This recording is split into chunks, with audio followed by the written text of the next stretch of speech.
शुरू करते हैं। अभी हमने सेक्शन 22 में क्या देखा, कंपल्सरी रजिस्ट्रेशन, ये 24 है, ये 24 है। 22 में रजिस्ट्रेशन कंपल्सरी नहीं है। 22 में क्या था, 4 सब सेक्शन। एक एग्जिस्टिंग लॉ में जो है वो माइग्रेट हो गए 1 जुलाई से जीएसटी में। बाकी फिर टर्नओवर लिमिट एक्सीड करता है तो ट्रांसफ़र होता है तो बिजनेस का अमलगमेशन डिमर्जर। अब इसमें वैसा नहीं है, उसको ये ओवरराइड करेगा। टर्नओवर लिमिट आपका कितना है वो नहीं देखा जाएगा। अगर आपने कुछ एक्टिविटीज़ यहाँ पे जो दी गई वो अगर वो आप करते हो तो आपको मैंडेटरीली कंपल्सरीली रजिस्ट्रेशन के लिए अप्लाई करना पड़ेगा, रजिस्ट्रेशन लेना पड़ेगा।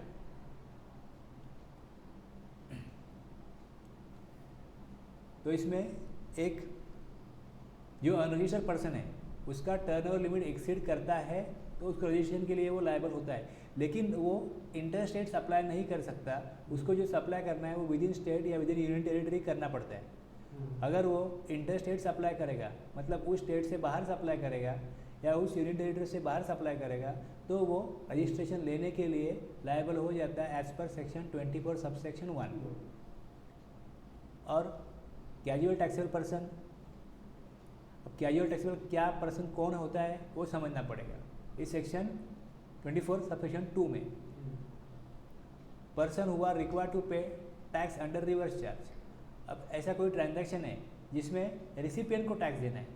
अगर रिसिपिएंट को टैक्स देना है तो रिसिपिएंट को रजिस्ट्रेशन लेना पड़ेगा अपार्ट फ्रॉम टर्नओवर लिमिट।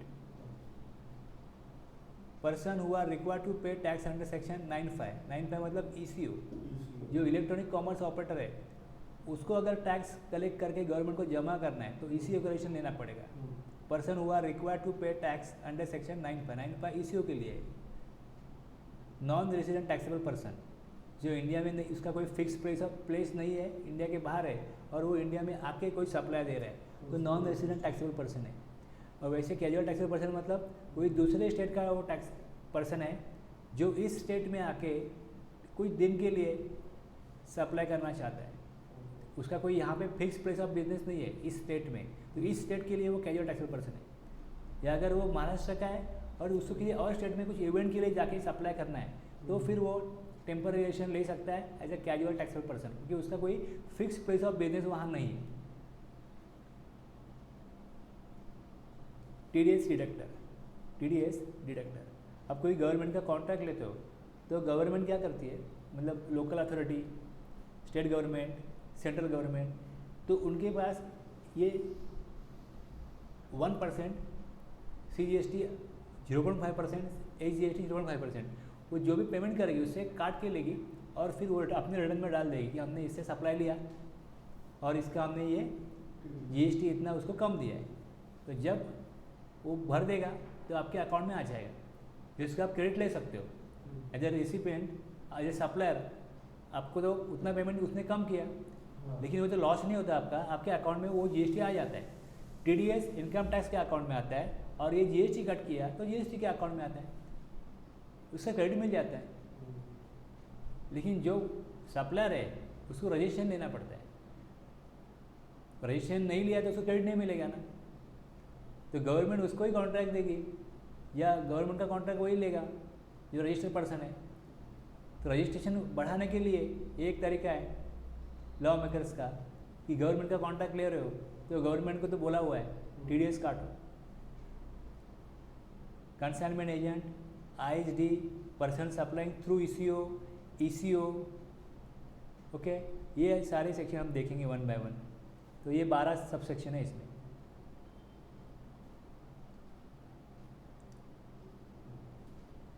अब यहाँ पे क्या लिखा है देखो, नॉर्थ वेस्ट स्टैंडिंग, स्टार्टिंग ये होती है इस सेक्शन की, north west standing anything contain in subsection 1। Subsection 1 में सेक्शन 22 में जो एग्रीगेट टर्नओवर एक्सीड करता है तो रजिस्ट्रेशन लेना फिर उसके लिए कंपलसरी हो जाता है। तो वो चीज़ यहाँ पे देखना नहीं है, उसमें जो भी कहा वो भूल जाओ अभी। अब ये सेक्शन क्या बोल रहा है वो ही चलेगा, उसको ओवरराइड कर दिया जाएगा। उसका कोई मतलब नहीं है अगर ये होता है तो, उसका कोई महत्व नहीं है अगर ये होता है तो। नॉर्थ वेस्ट स्टैंडिंग का मतलब ये है। दूसरी जगह पे सेक्शन 22 में सेक्शन 1 में जो कहा है वो एप्लीकेबल नहीं होगा अगर ये होगा। Person making any interstate supply,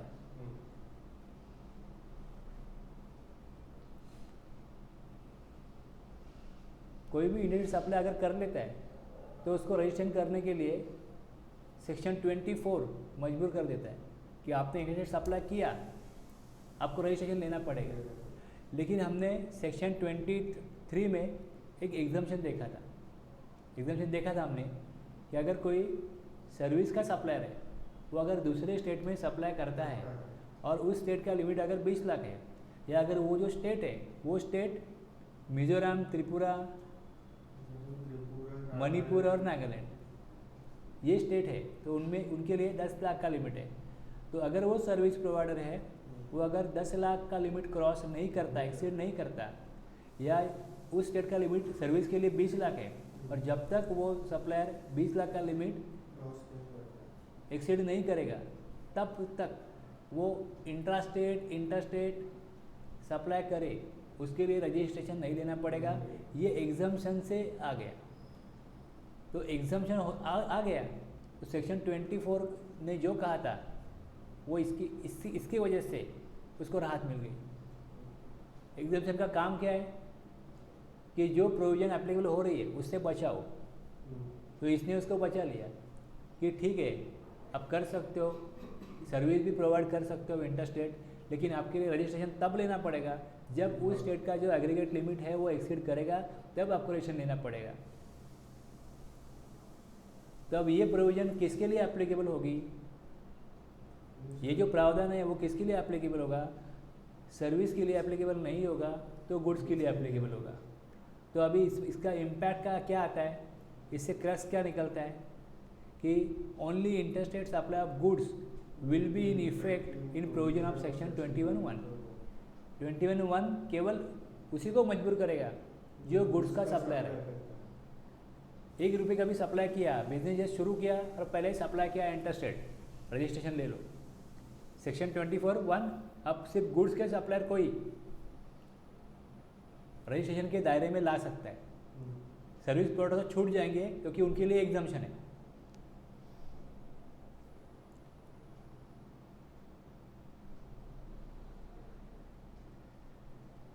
दूसरा हमने एग्जम्पशन देखा उसमें हैंडीक्राफ्ट गुड्स का जो सप्लाई कर रहा है, हैंडीक्राफ्ट गुड्स।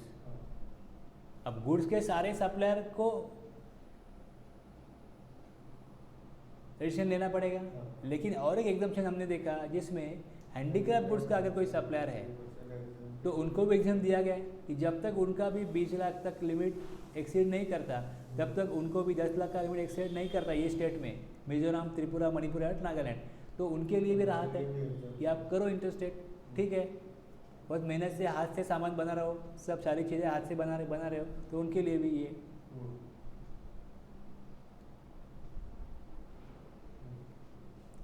अब ये एग्जाम्पल है कि mister Date Vasai started business in Maharashtra in May 2019।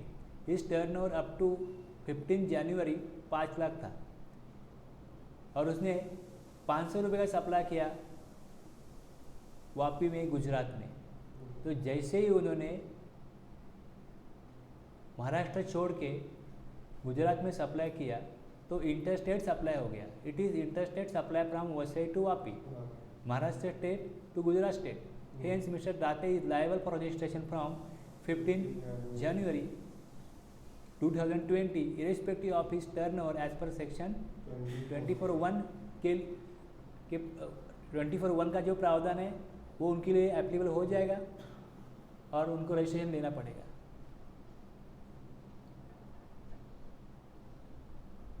अब कैजुअल टैक्सेबल पर्सन के लिए जो कहा गया सब सेक्शन 2 में, casual taxable person making taxable supply, अगर कोई भी टैक्सेबल सप्लाई अगर कैजुअल टैक्सेबल पर्सन करता है तो उसके लिए रजिस्ट्रेशन लेना अनिवार्य होगा। कैजुअल टैक्सेबल पर्सन कौन होता है? Means a person who occasionally, मतलब कभी कभी ऐसा कुछ इवेंट है तो वो सप्लाई करता है, undertakes transaction involving supply of goods और सर्विसेज और बोथ इन द कोर्स और furtherance of business whether as principal agent और इन अदर कैपेसिटी। वो खुद करेगा या एजेंट बन के करेगा, एजेंट से करवाएगा या अदर कैपेसिटी करवाएगा किसी भी स्टेट में यूनियन टेरिटरी में जहाँ पे उसका कोई फिक्स प्लेस ऑफ बिजनेस नहीं है।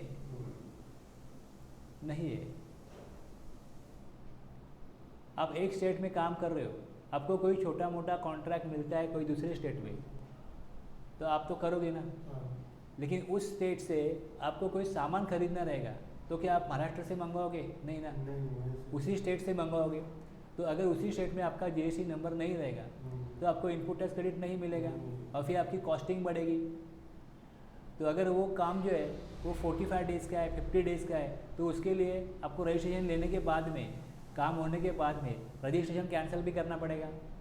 फिर रजिस्ट्रेशन कैंसिल किया तो भी उसका फिर कैंसिलेशन के लिए एप्लीकेशन दो, फिर उसके एनुअल रिटर्न फाइल करो, ये बहुत सारी चीज़ें करनी पड़ती है।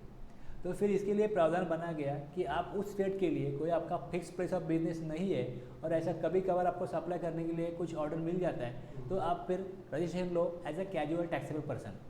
अगर आप ऐसे पर्सन हो, आपको ऐसा कोई ऊपर कोई कॉन्ट्रैक्ट मिल रहा है, कभी कभी मिलता है, तो आप टेम्पररी पर्पज़ के लिए 90 दिन के लिए रजिस्ट्रेशन मिलता है कैजुअल टैक्सेबल पर्सन। एप्लीकेशन देना पड़ता है, 5 दिन पहले आप एप्लीकेशन दो और उसका एडवांस में टैक्स भर के रखो। बस ये करने से आपको आईटीसी मिल जाएगा और जो भी आउटवर्ड सप्लाई किया वो टैक्स कलेक्ट करो, भर दो। मतलब जो टैक्सेबल पर्सन है उसका भी काम हो जाता है और गवर्नमेंट का भी काम हो जाता है। पहले ऐसा नहीं था जब सर्विस टैक्स था, क्योंकि सेंट्रल का टैक्स था, एक ही नंबर पूरे इंडिया के लिए चलता था। लेकिन अभी हर एक स्टेट के लिए अपना टैक्स चाहिए। सर्विस टैक्स का मालिक तो एक ही था, सेंट्रल गवर्नमेंट। अभी जो सीजीएसटी मिलता है, एजीएसटी मिलता है, तो शेयर हो गया। तो अगर वो स्टेट को वहाँ पे नंबर नहीं होगा सप्लायर का, तो उनको वो टैक्स कलेक्ट नहीं करेगा, उनको टैक्स नहीं मिलेगा। तो टैक्स कलेक्ट भी करो और क्रेडिट भी लो। तो रजिस्ट्रेशन टेम्पररी पर्पज़ के लिए मिल जाता है 90 दिन के लिए। और समझो उसमें कुछ प्रॉब्लम आ जाता है, कुछ रुकावटें आ जाती है, जैसे बारिश आ गया, बाढ़ आ गई, भूकंप आ गया, कुछ भी हो गया तो काम रुकता है। अगर काम रुक गया, कुछ ऑब्स्टैकल आ गए, तो फिर आगे आप 90 दिन को एक्सटेंड करते हो फर्दर 90 डेज़। उसके लिए परमिशन लेना पड़ता है, एप्लीकेशन देना पड़ता है कि ऐसा रीज़न है, उसकी वजह से हमारा काम नहीं हो पाया, तब इसके लिए एक्सटेंशन दो, तो एक्सटेंशन मिल जाता है। काम बनाया था लेकिन काम खराब हो गया भूकंप आने से, बाढ़ आने से, तो फिर से थोड़ा उसमें काम करना पड़ा। तो फिर से काम करोगे तो टैक्स तो लगाओगे। तो फिर अगर ज़्यादा टैक्स लगाना है तो जब भी आप एक्सटेंशन लोगे तभी उसका भी एडवांस भरो और काम चालू रखो।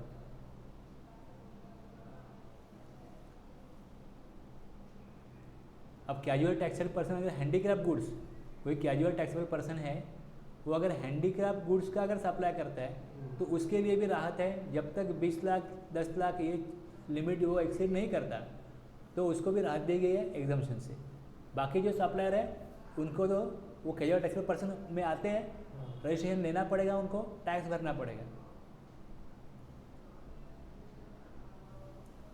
Mister silent messrs silent crackers company of Surat Gujarat comes to Mumbai for supply of crackers in Diwali. बस दिवाली में आएंगे, 1 महीना का धंधा करेंगे, चले जाएंगे। उनका कोई फिक्स प्लेस ऑफ बिजनेस नहीं है मुंबई में। His turnover is only ₹2 lakh. Still he has to obtain registration in Maharashtra as casual taxable person irrespective of his turnover.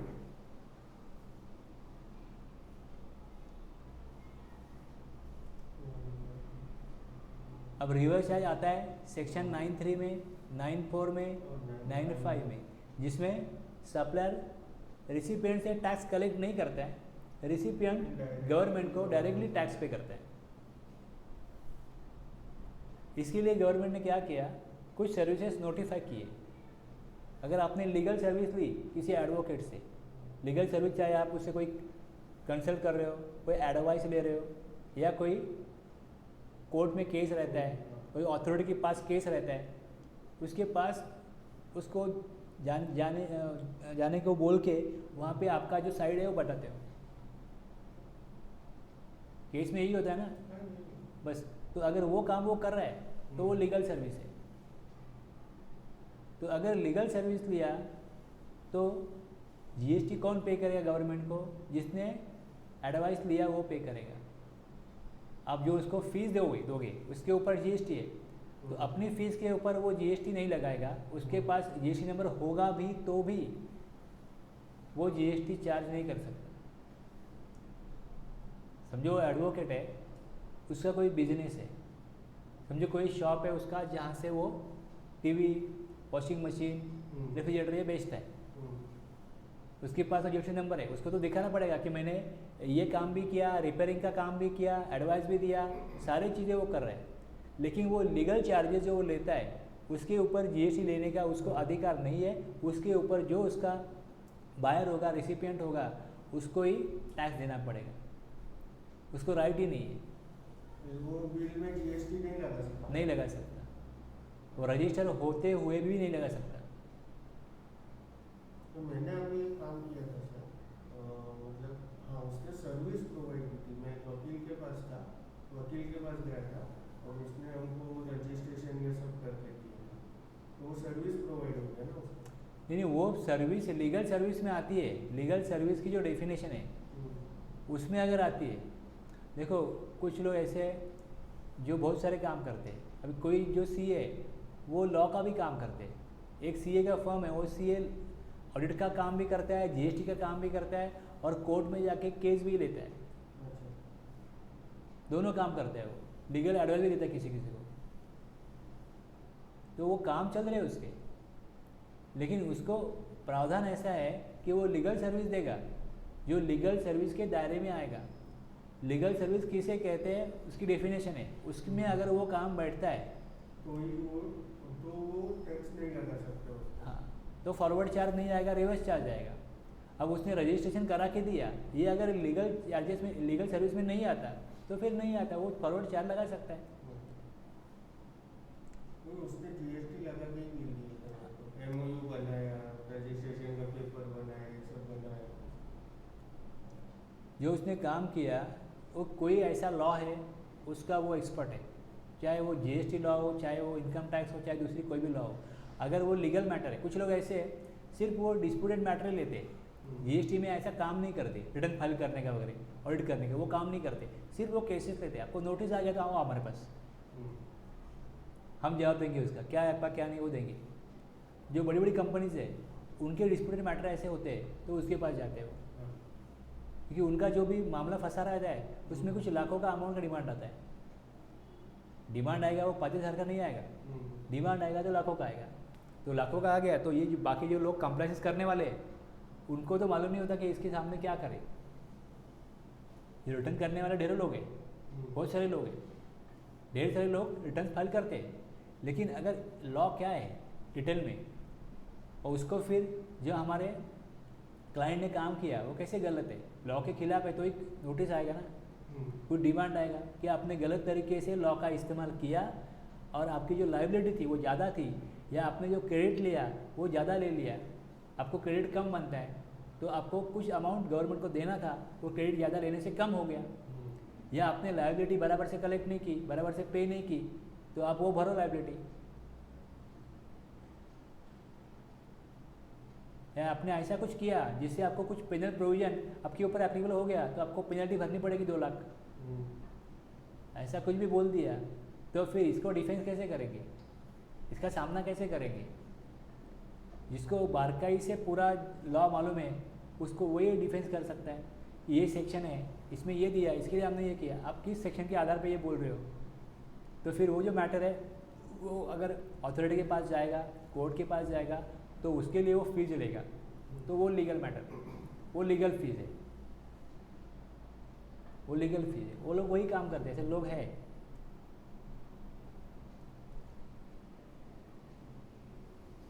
अगर वो सेक्शन 9(3) में गवर्नमेंट नोटिफाई करती है या सेक्शन 5(3) में आईजीएसटी एक्ट में नोटिफाई करती है, नोटिफाइड गुड्स और सर्विसेज, तो उसके ऊपर रेसिपिएंट को टैक्स देने की जिम्मेदारी है। तो अगर ऐसा कोई गुड्स या ऐसी कोई सर्विसेज अगर कोई लेता है तो रेसिपिएंट को रजिस्ट्रेशन लेना अनिवार्य हो जाता है। रिवर्स चार्ज में ही टैक्स है, फॉरवर्ड चार्ज में टैक्स ही नहीं है। अब देखो किसी का कोई पर्सनल मैटर है, भाई भाई के झगड़े हैं, मियाँ बीवी के झगड़े हैं, तो लीगल एडवाइस देने के लिए वकील के पास जाते हैं, एडवोकेट के पास जाते हैं, तो फिर टैक्स कौन देगा? तो इसके लिए जो इंडिविजुअल है, अगर वो पर्सनल काम के लिए जाता है एडवाइस लेने के लिए, तो ऐसा जो सप्लाई होता है वो उसके लिए एग्जाम्पशन है, उसके लिए एग्जाम्पशन है। और कोई भी ऐसा व्यापारी जाएगा तो जो अनरजिस्टर्ड है, कोई भी व्यापारी अगर जाता है, अगर उसका टर्नओवर 10-20 लाख तक नहीं है तो उसको भी एग्जाम्पशन है, उसके लिए इसको रजिस्ट्रेशन नहीं देना पड़ेगा। लेकिन जिसका टर्नओवर 10-20 लाख से ज़्यादा है उसको रजिस्ट्रेशन लेना ही पड़ेगा। तो अभी इस एंट्री के लिए क्या करोगे आप? ये एंट्री का कोई मतलब है? अगर वो जाके वहाँ पे एडवाइस लेगा और उसका टर्नओवर ही 20 लाख नहीं है, इसके लिए उसने आज तक रजिस्ट्रेशन लिया नहीं, अब वो एडवाइस लेके जाएगा तो उसको एग्जाम्पशन हेल्प कर देता है कि ठीक है ना, आपका जब तक एक्सीड नहीं करेगा, तो सेक्शन 22(1) का लिमिट एक्सीड नहीं करेगा, तब तक आप रजिस्ट्रेशन मत लो। ये एग्जाम्पशन से उसको राहत मिल जाती है। लेकिन एक प्रावधान है ऐसा कि अगर रिवर्स चार्ज पे में टैक्स देना है तो रजिस्ट्रेशन लेना पड़ेगा उसको। Persons who are required to pay tax under 9(5), ये ई-कॉमर्स ऑपरेटर है। अब इसमें हमने देखा कि पैसेंजर ट्रांसपोर्ट सर्विस है, इसकी गाड़ी है, ये पर्सन है, लेकिन ये एक दूसरे को कांटेक्ट नहीं कर सकते, तो ओला थ्रू कांटेक्ट होता है, तो ओला ईसीओ है, तो इसके ऊपर टैक्स ओला देगा। ऐसा कोई भी सर्विस 9(5) में नोटिफाई हुआ है, वो अगर कोई ईसीओ देता है तो उसको रजिस्ट्रेशन लेना पड़ेगा। Persons who are required to pay tax under section 9(5), तो इसमें अभी तक 3 सर्विसेज है। एक पैसेंजर ट्रांसपोर्ट सर्विस, दूसरी होटल बुकिंग, और तीसरी housekeeping services.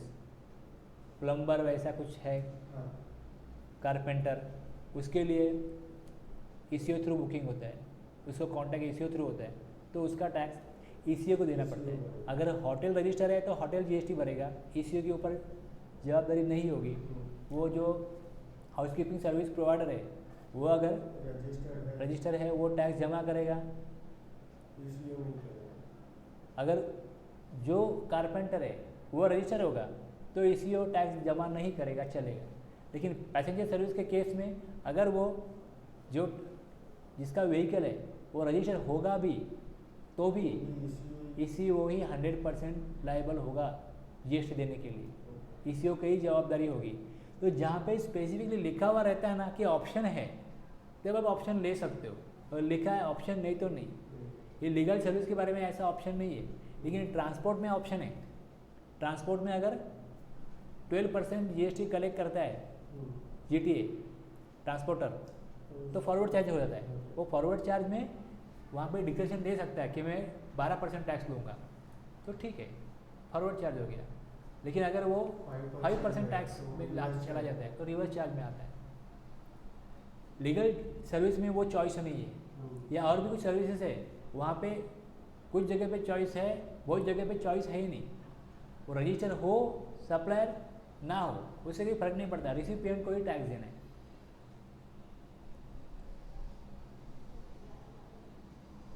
Non resident taxable person making taxable supply. अब नॉन रेसिडेंट टैक्सेबल पर्सन, ये जैसे हमने देखा कैजुअल टैक्सेबल पर्सन है वैसा ही आदमी होता है, लेकिन उसका जो फिक्स प्लेस ऑफ बिजनेस है जो इंडिया के बाहर होता है। No fix place of business और रेसिडेंट इन इंडिया, वो इंडिया का रेसिडेंट नहीं होता, उसका कोई रहने की जगह उसकी इंडिया में नहीं होती, ना ही उसकी कोई बिजनेस की जगह इंडिया में होती है। बाकी तो वर्डिंग वैसे ही है, means any person who occasionally undertakes transaction involving supply of goods और सर्विसेज और बोथ, वेदर एज प्रिंसिपल या फिर एजेंट बन के काम करता है या in any other capacity, but who has no fix place of business or residence in India. Casual taxable person जो है उसका क्या होता है, उसका उस स्टेट में कोई रेसिडेंस नहीं होता, या उस स्टेट में कोई उसका फिक्स प्लेस ऑफ बिजनेस नहीं होता, दूसरे स्टेट में होता है, तो उस स्टेट के लिए वो क्या हो गया, कैजुअल टैक्सेबल पर्सन, वो बाहर का हो गया। लेकिन बाहर का मतलब इतना ही बाहर का नहीं कि वो इंडिया के बाहर का, वो स्टेट के बाहर का है तो कैजुअल टैक्सेबल पर्सन, और देश के बाहर का है तो non resident taxable person. Short में हम बोलते हैं कैजुअल टैक्सेबल पर्सन को CTP, casual taxable person CTP, और non resident NR taxable person TP, NRTP, CTP NRTP। CTP NRTP को रजिस्ट्रेशन लेना पड़ेगा और अपना काम करके गवर्नमेंट को टैक्स देना पड़ेगा। Mister Bush, resident in USA, occasionally comes to India and gives advice on technical matters as furtherance of his business and profession. He is liable for registration as non-resident taxable person.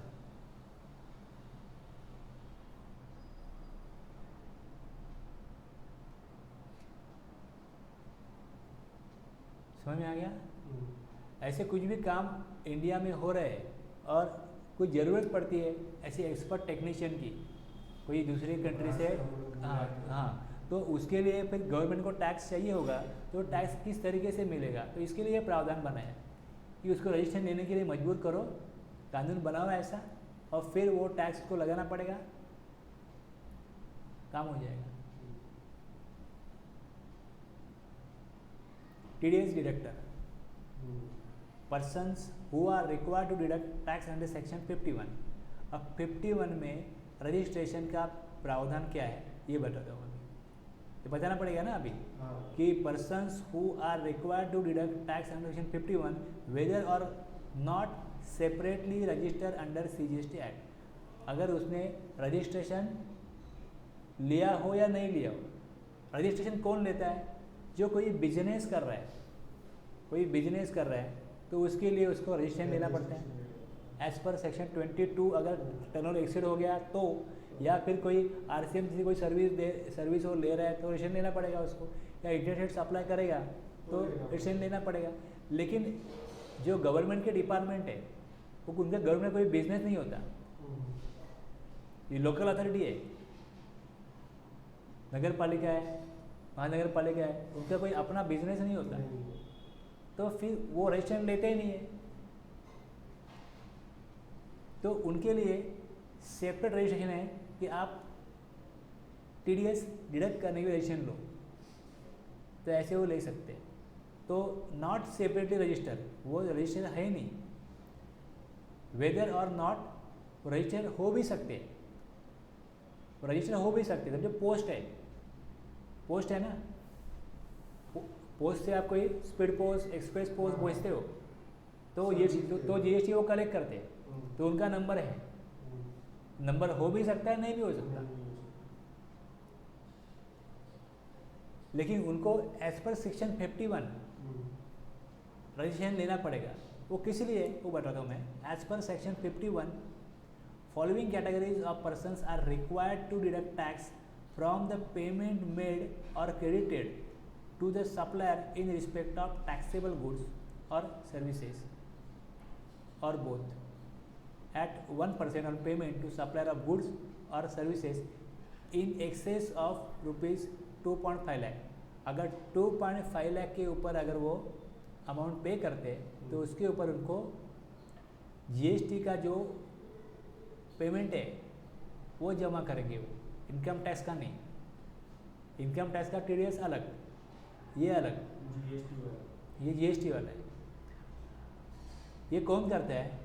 A department of establishment of the central government or a department or establishment of the state government, local authority, governmental agencies and such persons or category of persons as may be notified by the government.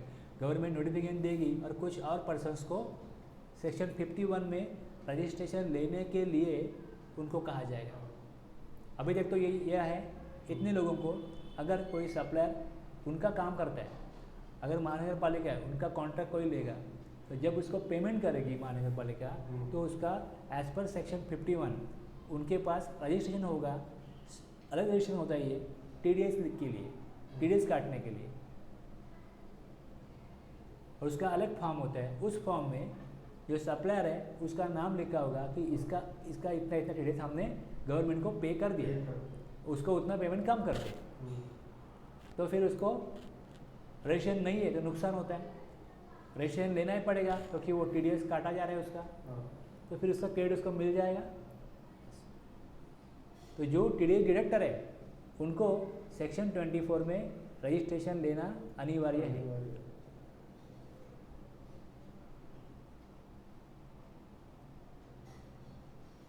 और अगर कोई person registered है पहले से, in case a person already registered under GST is required to deduct tax under section 51, he is required to take separate registration for the purpose of deducting tax under section 51।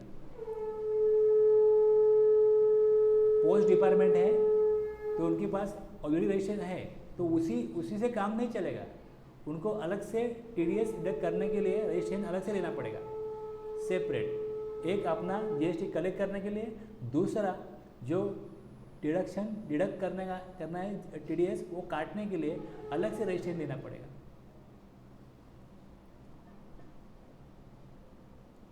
Consignment agent,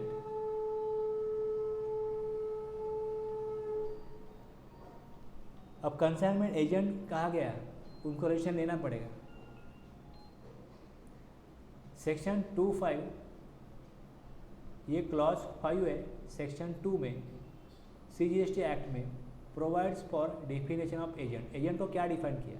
agent कौन होता है? Agent means a person including a factor, broker, commission agent, arhatia, del trader agent or an auctioneer or any other mercantile agent by whatever name called.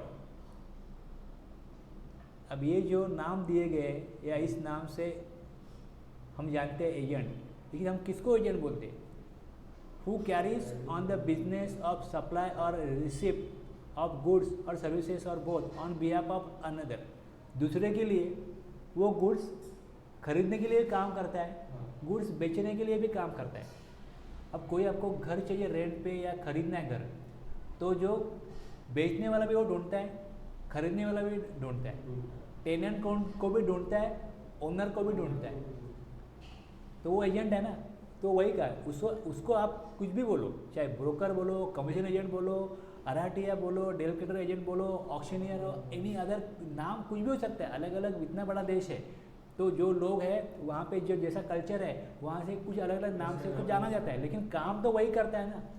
दूसरे के लिए वो customer ढूंढता है या उस कस्टमर के लिए सप्लायर ढूंढता है। हाँ बस, सामान बेच रहा है तो बायर सेलर हो गया, तो सेलर के लिए बायर ढूंढेगा, बायर के लिए सेलर ढूंढेगा। In terms of provision of section 213 IGST act में भी एक डिफाइन किया गया है intermediary. Intermediary means a broker, उसमें भी ये कहा गया जो दूसरों के लिए कुछ काम करता है, उसकी डेफिनेशन एक एजेंट की डेफिनेशन सेक्शन अपना सीजीएसटी एक्ट में भी है और आईजीएसटी एक्ट में भी है। और भी इसको थोड़ा बताया गया है यहाँ पे। ये मैं इसके लिए रखता हूँ कि जब बाद में आप कभी इसको पढ़ने जाओ, रिवाइज करने जाओ, तो ये थोड़ा पढ़ने से क्या होता है, याद आता है, थोड़ी जानकारी अलग से एक पेज में और दी गई है। इनपुट सर्विस डिस्ट्रीब्यूटर एक कंसेप्ट है, इनपुट सर्विस डिस्ट्रीब्यूटर। अब बैंक वगैरह क्या कैसे होता है, बैंक के बहुत सारे ब्रांचेस होते हैं। ऐसे bank, telecommunication operator, insurance companies, इनका एक हेड ऑफिस होता है। हो सकता है किसी एक स्टेट में उनका एक ऑफिस हो, बाकी पूरे इंडिया में जितने भी उनके ब्रांचेस है उसका पूरा कंट्रोल वहाँ से चलता है। अब कोई सर्विस कॉन्ट्रैक्ट देना है, चलो रिपेयरिंग का, तो सब ब्रांच का आएगा। जो उनका इंटरनेट का नेटवर्क है पूरा बैंक में, उसका मेंटेनेंस का कॉन्ट्रैक्ट है, तो पूरा कंट्री का जितना भी स्टेट है वो सब हेड ऑफिस से जाएगा। तो जो हेड ऑफिस है उसके पास क्या होता है, सारी चीज़ों का एडमिनिस्ट्रेशन। यहाँ से वो बोलेगी कोटेशन दो, बहुत सारी कंपनीज को कोटेशन देगी, हमारी इतनी ब्रांचेस है तो आप किस तरीके से उनको सर्विस दोगे, क्या व्यवस्था है, ऐसे वो जानकारी लेके फिर कम से कम कॉस्ट में उनका कॉन्ट्रैक्ट होता है, बराबर है। अब जो सप्लाई है बैंक का जो आउटवर्ड सप्लाई जिसके ऊपर वो टैक्स कलेक्शन करती है, बैंक के लिए क्या होगा, कोई चेक आपका वापस गया, चार्ज लगेगा, जीएसटी लगेगा। छोटे मोटे ऐसे जीएसटी लग के कितना अमाउंट होता है, ज़्यादा कुछ होता नहीं है, क्योंकि उनका टैक्सेबल सप्लाई नहीं है, बैंक का बहुत बड़ा टैक्सेबल सप्लाई नहीं है। लेकिन उन्होंने इस तरीके से दूसरे ब्रांच के लिए ऐसा कोई मेंटेनेंस कॉन्ट्रैक्ट अगर लिया तो उनके पास सब ब्रांच का मिला के लाखों का इनपुट टैक्स क्रेडिट जमा हो जाएगा, जो लाइफ टाइम में कभी सेट ऑफ ही नहीं होगा। वो उनका होता ही नहीं है ना एक्चुअली, वो सब ब्रांच का है। इस ब्रांच का तो 2 लाख का काम था, बाकी ब्रांच का 2 लाख का काम था। 25 ब्रांच है तो 25 ब्रांच का 50 लाख का आईटीसी इनके पास आ गया। अगर वो सारी चीज़ें उसी ब्रांच से करवाते थे तो उनके नाम पे बिल कटता था, वो पेमेंट करते थे, उनको आईटीसी मिलता था। लेकिन सर्विस तो उन्होंने ली है ना, सर्विस तो वहाँ पे दी गई है ना, लेकिन कंपनी एक ही है, बिजनेस तो एक ही है, इनकम टैक्स के लिए एक ही नंबर है, लेकिन जीएसटी के लिए हर स्टेट का रजिस्ट्रेशन है, तो इसके लिए उनको लेना पड़ा। तो आप जीएसटी बचाने के लिए या जीएसटी का क्रेडिट पाने के लिए हर एक ब्रांच से उस तरीके से वो अपना काम नहीं चेंज कर सकते, तो फिर उनके लिए दिक्कत हो गई। तो गवर्नमेंट ने क्या बोला, लॉ मेकर ने क्या बोला कि आप एक स्पेशली अगर आपको आपका जो आईटीसी पूरा आपके अकाउंट में आ गया है तो जिनका था उनके अकाउंट में ट्रांसफ़र करने के लिए आप इनपुट सर्विस डिस्ट्रीब्यूटर बन जाओ। जैसे हमने पहले देखा वो टीडीएस डायरेक्टर है, रजिस्ट्रेशन किसके लिए लिया, लोकल अथॉरिटी ने सिर्फ टीडीएस काटने के लिए। वैसे इनको बोला, हम जैसे उनको बोलते हैं कि आपका बिजनेस नहीं है गवर्नमेंट को, लेकिन गवर्नमेंट रजिस्ट्रेशन लेती है किसके लिए, टीडीएस डिडक्ट करने के लिए। वैसे आपका जो आईटीसी है वो बांटने के लिए एक और रजिस्ट्रेशन लो, input service distributor. Input service distribute करने के लिए आपको एक अलग से रजिस्ट्रेशन लेना पड़ेगा, और उस रजिस्ट्रेशन के पावर से आपको जो आईटीसी है वो सबको डिस्ट्रीब्यूट करने को मिलेगा। ये सेक्शन बनाया, ये सब सेक्शन बनाया, रजिस्ट्रेशन का एक और टाइप बनाया। An ID is required to obtain a separate registration even though it may be separately register. उसके पास ऑलरेडी रजिस्ट्रेशन है लेकिन वो टैक्स कलेक्ट करने के लिए है, टीडीएस अपना आईटीसी बांटने के लिए उसको अलग से रजिस्ट्रेशन लेना पड़ेगा।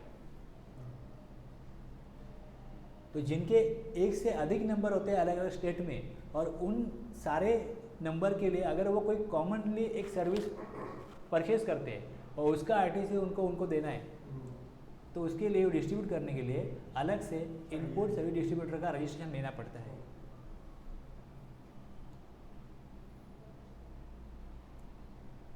एक एग्जांपल लिया, suppose the company has 2 branches in Mumbai and Bangalore. Mumbai branch receives bill as follows: bill to X Limited, Mumbai, consultancy charges for Bangalore branch। Consultancy मिली किसको, बैंगलोर ब्रांच को, लेकिन सारा कंट्रोल कहाँ से होता है, मुंबई ब्रांच से। तो 10,000 का बिल आ गया, जीएसटी आ गया 6% 600, एजीएसटी लग गया 6% 600, total invoice value 11,200। Hence it is an expense of Bangalore branch but it is received by Mumbai branch. It has to issue debit note to Bangalore branch as ASD। तो फिर ए limited जो भी इसको bill मिला Bangalore branch के लिए वो डेबिट नोट भेज देगा, और फिर credit taken for distribution 600 CGST 600 AGST less credit distributed, वो 600 भेज दिया तो उसके अकाउंट में तो कुछ रहेगा नहीं। आपके अकाउंट में ओपनिंग बैलेंस जो है वो आप जो भी है वो दिखाओगे, उसके बाद में जो क्रेडिट मिल गया वो उसमें ऐड हो जाएगा। वो उस बैंक का क्रेडिट हो नहीं सकता क्योंकि सर्विस ली है बैंगलोर ब्रांच के लिए। तो बैंगलोर ब्रांच के लिए वो एक डेबिट नोट बनाएगा और वो जो अमाउंट है वो ट्रांसफ़र कर देगा उस नंबर पे, तो उनके क्रेडिट लेजर में वो अमाउंट चली जाएगी। देखो कैसे होता है कि आपका एक बैंक में अकाउंट होता है, मेरा एक बैंक में अकाउंट होता है। अपने को एक दूसरे को कोई पैसा लेन देन करना हो तो हम क्या करते हैं, अकाउंट से पैसा ट्रांसफ़र करते हैं तो जमा हो जाता है। तो उसी तरीके से गवर्नमेंट ने क्या किया, 3 लेजर बना के दिया। आपके इलेक्ट्रॉनिक लेजर है वो, आपका जो अकाउंट है, जैसे आप ऑनलाइन उसको लॉगिन करते हो तो आपको वो लेजर दिखाई देते हैं। तो उसमें जो लाइबिलिटी है, इस महीने की लाइबिलिटी है, समझो आप जीएसटी पे करोगे 20 तारीख को, अभी अगस्त को, जुलाई का, तो आपकी लाइबिलिटी आप डिक्लेयर करोगे, ये लाइबिलिटी मेरी इतनी है। उसके पहले क्या हुआ, उसके पहले आपका जो सप्लायर है उसने जीएसटी 1 भर दिया। अब इसके बाद वो क्या करेगा, 3B करेगा, तो 3B में अपनी लाइबिलिटी बताएगा, आप भी अपने 3B में अपनी लाइबिलिटी बताओगे। लाइबिलिटी आपने जो इनवॉइस अपलोड की है उतनी लाइबिलिटी आपकी होगी। आपके सप्लायर ने जो आपको सप्लाई किया उसका आपने उसको जीएसटी दिया, तो फिर आप उसको देखोगे कि वो 2A में आया कि नहीं। अगर वो टाइमली फाइल किया है तो वो 2B में आता है, टाइमली फाइल किया है तो 2B में आता है। जितना 2B में आ गया है उतना आपका गवर्नमेंट के पास पैसा पहुंच गया, तो फिर आप 3B में क्लेम करोगे कि मेरा इतना इतना जीएसटी है। समझो कोई आपने आउटवर्ड सप्लाई किया ही नहीं, सिर्फ परचेज ही किया, अगले महीने आपका आउटवर्ड का बिल बनेगा, तो इस महीने आप क्रेडिट क्लेम करोगे, तो उतना जो क्रेडिट है आपका जो गवर्नमेंट के पास पैसा पहुंच गया है वो आपके क्रेडिट लेजर में रिकॉर्ड हो जाएगा, वो पड़ा रहेगा कि आउटवर्ड सप्लाई हुआ नहीं है, बिल बना ही नहीं कोई आउटवर्ड सप्लाई का। इनवर्ड का तो मैंने मटेरियल ले लिया, सर्विस ले ली, लेबर को बुलाया, सीमेंट लिया, ये लिया, वो लिया, पूरा लिया, उनको तो टैक्स दिया, उन्होंने गवर्नमेंट के पास जमा किया, तो उतना क्रेडिट आपके इलेक्ट्रॉनिक क्रेडिट लेजर में जमा हो जाएगा। और समझो आपको कुछ अगले महीने टैक्स आ गया जिसमें सारा क्रेडिट यूटिलाइज होने के बाद में भी कुछ अमाउंट आपको पे करना है, तो उसके लिए आप चालान बनाओगे। जैसे ही चालान बन जाएगा, पेमेंट हो जाएगा, तो आपके कैश लेजर में आ जाएगा, वो दिखाई देगा कैश लेजर में पैसा आ गया। तो अब कैश में जितना पैसा है, लाइबिलिटी अपना क्रेडिट में जितना पैसा है उतनी ही लाइबिलिटी है, तो उस लाइबिलिटी आप पेड ऑफ कर सकते हो बाय वे ऑफ क्रेडिट और कैश। वैसे अभी ये क्रेडिट जमा हो जाएगा आईडी के पास कि उसके नाम पे आ गया क्रेडिट, उसके नाम पे ही तो बिल बना है, सप्लायर क्या करेगा, उसके नाम से अपलोड कर देगा, तो वो क्रेडिट चला जाएगा, जो हेड ऑफिस है उसके अकाउंट में चला जाएगा, बाकी बैंक की तो क्रेडिट नहीं मिलेगा। तो फिर वो आईडी थ्रू जो नंबर है उसका, उससे वो क्या करेगा, वो जो अमाउंट उसके लेजर में आई हुई है वो ट्रांसफ़र करेगा दूसरी ब्रांच को, तो फिर वो उनके लेजर में, क्रेडिट लेजर में वो अमाउंट दिखेगी उनको। किसी और को आपको पैसा भेजना है, बराबर है, लेकिन उसका अकाउंट नहीं है, या आप उसका अकाउंट का कुछ प्रॉब्लम है, आप मेरे को पैसा भेजते हो, बोलते हो उसको भेजो, तो आप मुझे भेजोगे, मेरा तो पैसा है नहीं, मेरे अकाउंट में आ जाएगा, मैं उसको ट्रांसफ़र कर दूंगा, आप उसको पूछोगे पैसा आएगा, देखो मिल गया, काम हो गया ना, जिसका है उसको मिल गया, लेकिन वो अकाउंट में रिफ्लेक्ट होता है, वो अकाउंट होता है। इसके लिए हमने यहाँ पे दिखाया कि अकाउंट में ओपनिंग बैलेंस होता है, फिर उसमें क्रेडिट में आ जाएगा आईडी के, आईडी उसको लेस जब डेबिट नोट बना के भेजेगा तब दूसरे अकाउंट में रिफ्लेक्ट होगा।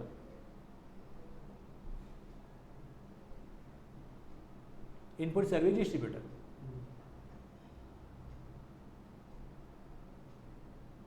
समझ में आ गया?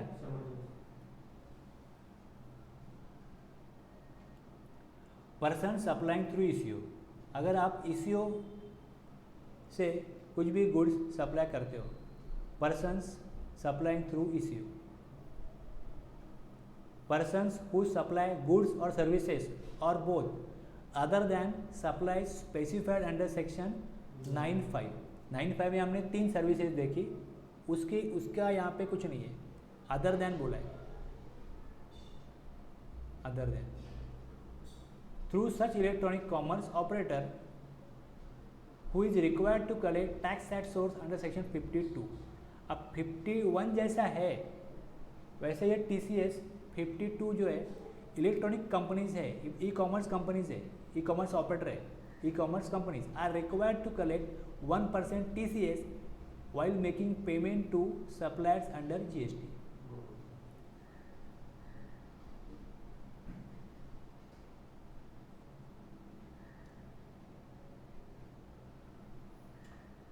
वो पेमेंट जब करेगा, देखो इस ये काम कैसे होता है, ई कॉमर्स ऑपरेटर का काम कैसे होता है कि उसके पास पेमेंट चला जाता है। फ्लिपकार्ट या अमेजोन से आप कुछ परचेस करते हो, या स्विगी है, मेरे पास एक डिस्ट्रीब्यूटर है, वो स्विगी उसको ऑर्डर करता है कि ये मटेरियल भेज दो, वो मटेरियल भेजता है।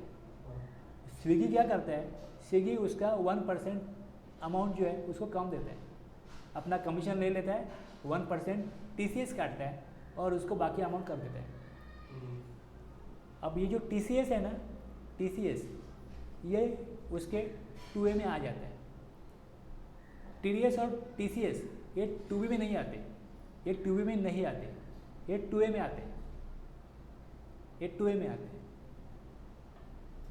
TCS भी 2A में से शो करेगा। हाँ, और उसको बाद में हमको प्रोसेस करना पड़ेगा कि ये मेरा TCS है, ये मेरा TCS है, और उसको क्लेम करने के बाद में जो स्टेप्स है वो परफॉर्म करने के बाद में जो TCS है वो आपके कैश लेजर में आ जाता है, वो कैश लेजर में आ जाता है क्योंकि उसने आपका कैश काटा। TDS का प्रावधान इसके लिए है कि आप रजिस्ट्रेशन ले लो और आपका रजिस्ट्रेशन है तो आपको उसका क्रेडिट मिल जाएगा। TCS अगर आपने टैक्स कलेक्ट किया तो आप 1% काटो और उसको उसके अकाउंट में जमा करो, लेकिन जब वो जमा करता है TCS वो अमाउंट, तो वो कैश में आ जाता है।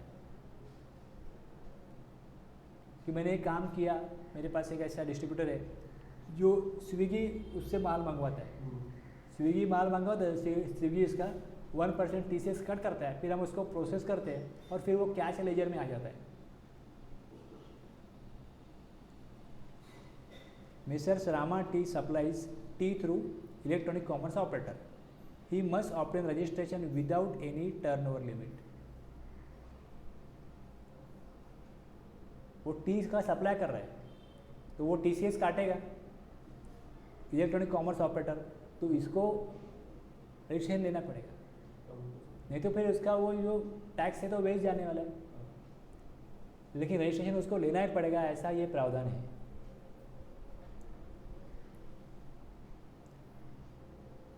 अब इसके ऊपर भी हमने एक एग्जाम्पशन देखा था सेक्शन 23 में। अब कोई पर्सन सप्लाई कर रहा है, person making supplies of services other than 95 वाली सर्विस नहीं, through ECU who is required to collect TCS section 52। अगर जो सर्विस प्रोवाइडर सर्विस का सप्लाई कर रहा है, जब तक उसका टर्नओवर 20 लाख 10 लाख एक्सीड नहीं करेगा तब तक उसको एग्जाम्पशन दिया गया है। रजिस्ट्रेशन लेने से उसको राहत दी गई है, उसको छूट दी गई है। आप रजिस्ट्रेशन नहीं लेंगे चलेगा, क्योंकि जब तक आपका टर्नओवर लिमिट एक्सीड नहीं होता, आपके ऊपर सेक्शन 32(1) एप्लीकेबल नहीं होता, आपको राहत है। 24 ने बताया था, लेकिन इसमें बहुत गड़बड़ होने लगी। छोटे मोटे जो सर्विस प्रोवाइडर है उनका सर्विस जो लोगों को मिलता था उन्होंने सर्विस देना बंद कर दिया। रजिस्ट्रेशन लेने से ज़्यादा खर्चा होता है, ज़्यादा प्रॉब्लम होता है, हम नहीं बिजनेस कर सकते, तो फिर सर्विस लेने वालों को भी तकलीफ होने लगी और सर्विस देने वालों को भी तकलीफ होने लगी। इसके लिए एग्जाम्पशन दिया गया कि ठीक है अभी प्रावधान तो बना दिया हमने, लेकिन आप एग्जाम्पशन लेके उसको कैंसिल ही कर रहे हैं ना, मतलब वो प्रोविजन लागू ही नहीं हो रही, अभी वो प्रावधान जो भी है वो एप्लीकेबल ही नहीं हो रहे हैं। फायदा क्या, बनाया सबको एग्जाम्पशन दिया। इंटरनेट सर्विस दे सकते हो, 24/1 चला गया। Casual taxable person handicraft goods supply कर सकता है, 24/1 की पावर चली गई।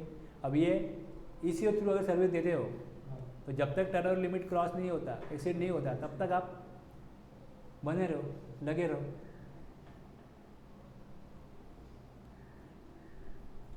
OIDAR सर्विस, OIDAR सर्विसेज,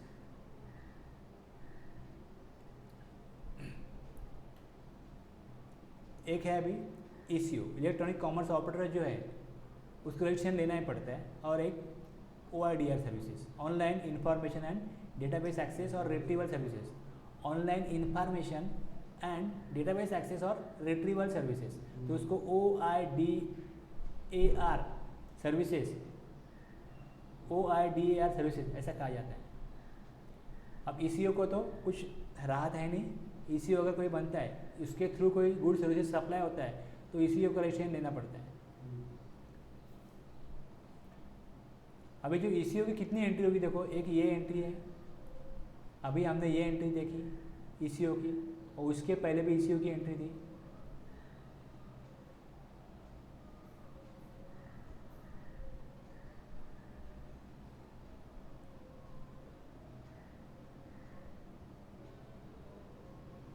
चौथी वाली एंट्री 9.5 में जो 3 सर्विस है उसकी अगर सर्विस आप देते हो तो आपको सबसेक्शन 4 एप्लीकेबल होगा, और इसके अलावा कोई सर्विस देते हो तो अभी हमने देखा वो एप्लीकेबल होगा। 2 प्रोविजन बनाई उन्होंने, एक ही में कहते चलता था 9.5 में आते हो तो उसके लिए भी रजिस्ट्रेशन है, और 9.5 में नहीं आते तो बाकी लोगों के लिए भी है। लेकिन 9.5 में नोटिफिकेशन निकलेगा, उस नोटिफिकेशन में अगर वो सर्विस देता है तो उसको रजिस्ट्रेशन लेना अनिवार्य होगा एज पर सबसेक्शन 4। और तो इसके लिए फिर क्या लिखना पड़ता है, वो छोड़ के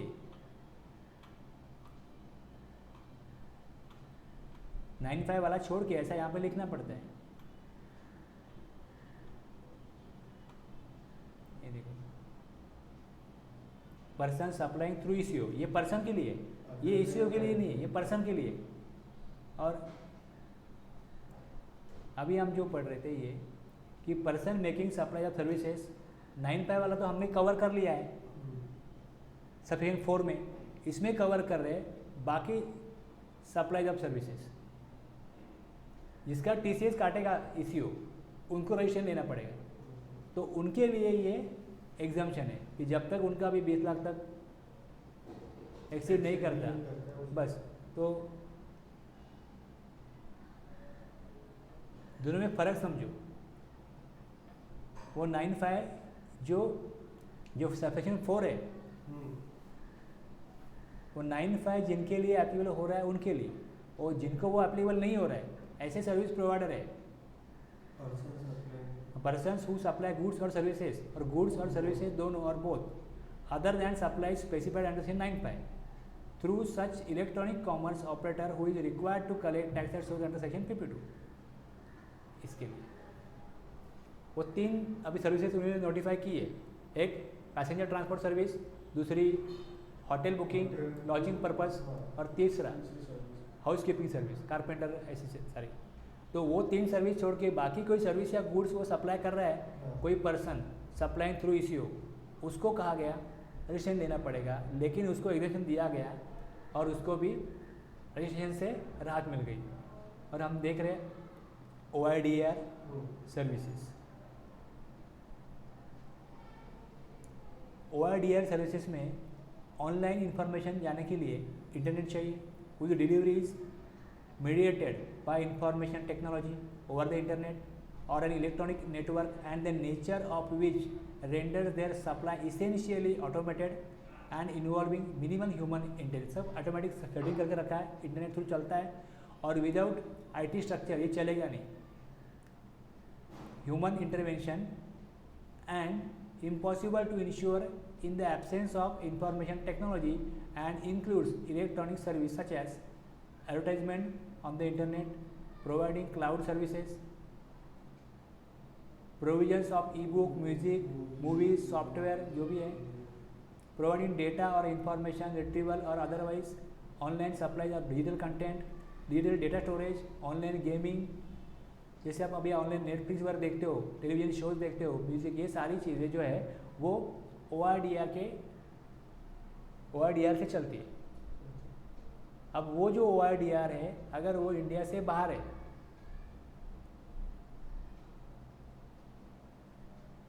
तो फिर कैसे चलेगा, उसको रजिस्ट्रेशन कंपलसरी करना पड़ेगा।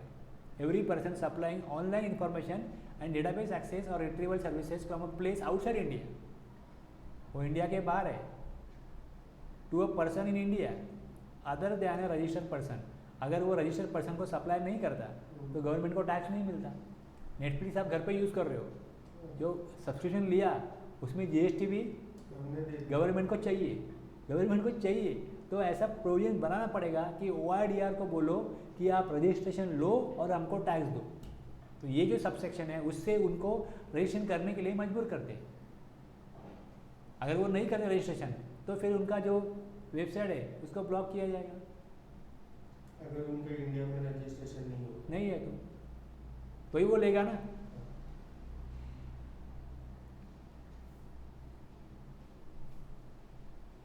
पर्सन्स और class of persons as may be notified, इतने तो जो ट्रांजैक्शंस है वो गवर्नमेंट ने जब लॉ मेकर जब लॉ बना रहे थे तो उनको मालूम था।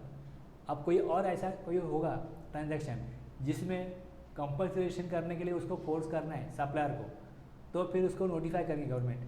पर्सन्स और class of persons may be notified by the government on the recommendations of the council, yet not notified so on description can be made. अभी कोई सर्विस नोटिफाई नहीं हुई है, क्लास ऑफ पर्सन नोटिफाई नहीं हुआ है, लेकिन हो सकता है कि कल ऐसा कुछ लोग हैं जिनको रजिस्ट्रेशन लेने के लिए मजबूर करना हो गवर्नमेंट को, तो ये पावर है। जीएसटी काउंसिल देखेगा कौन लोग हैं जिन जीएसटी नहीं भर रहे हैं, तो उनके लिए नोटिफिकेशन निकालेगी, इन लोगों को जीएसटी भरना पड़ेगा, इन लोगों को रजिस्ट्रेशन लेना पड़ेगा।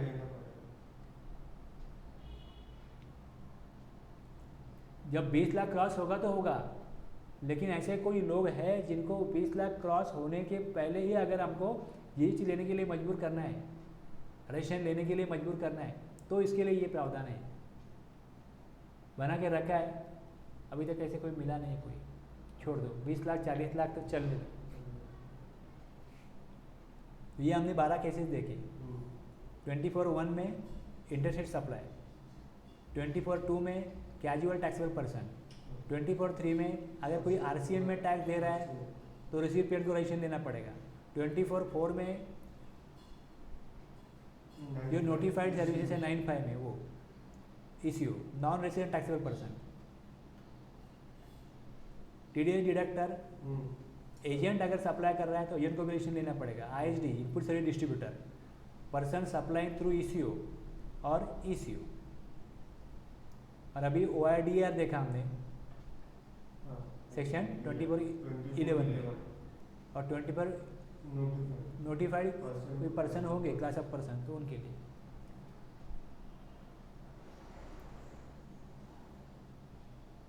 इस तरीके से हमारे सेक्शन 22, 23 और 24 हो गए।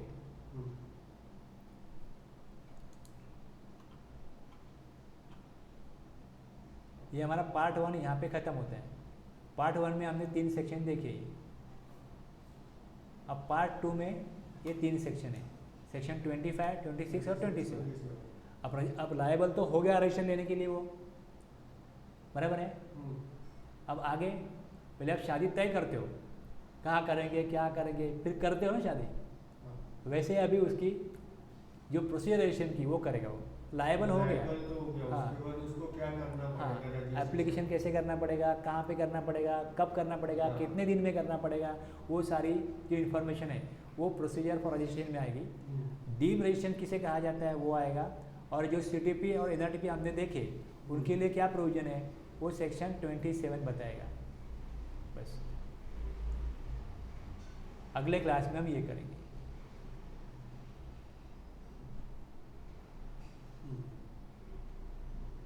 आज के लिए ठीक है ना, अभी बराबर हो गया ना सब, 24 कंप्लीट हो गया अपना।